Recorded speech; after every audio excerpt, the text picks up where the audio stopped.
It was July 2014 when UK Star Wars collectors Richard and Ben learned that auction house Vector's was going to auction off an old suitcase that had been used as a time capsule buried in the ground in the early 80s and was full of unspecified Star Wars stuff.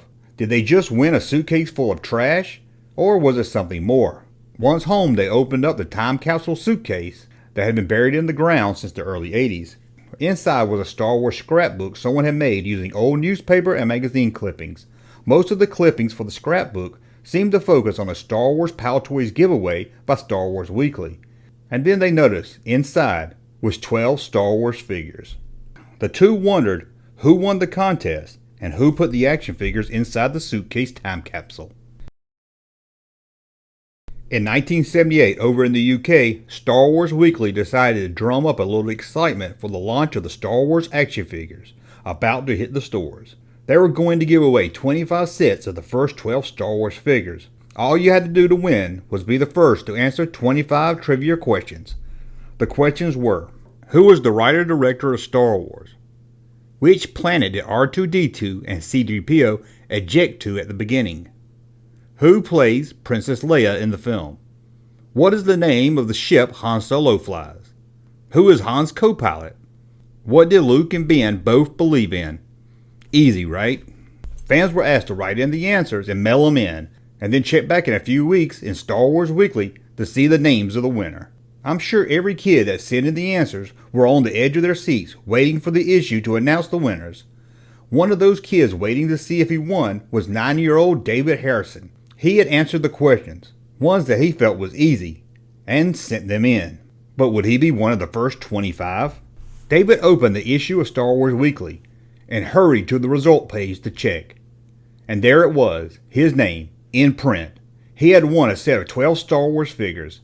The ad only showed 9 figures. David and the other winners wondered what the other figures could have been. We know now that the ones not shown was a Jawa, Death Squad Commander, and Tusken Raider, as those figures were added late in the production run. David and the other kids waited and watched the mailbox, waiting for the first Star Wars figures.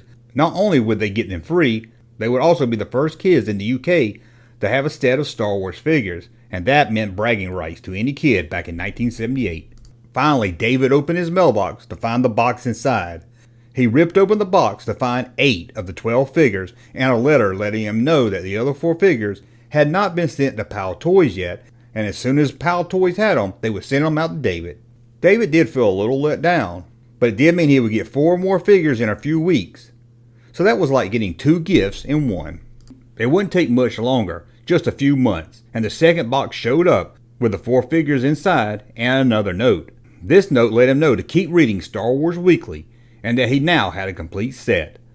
Like any kid, David was excited and showed them to all his friends and played with them over and over again. But soon Dave's big win faded from memory.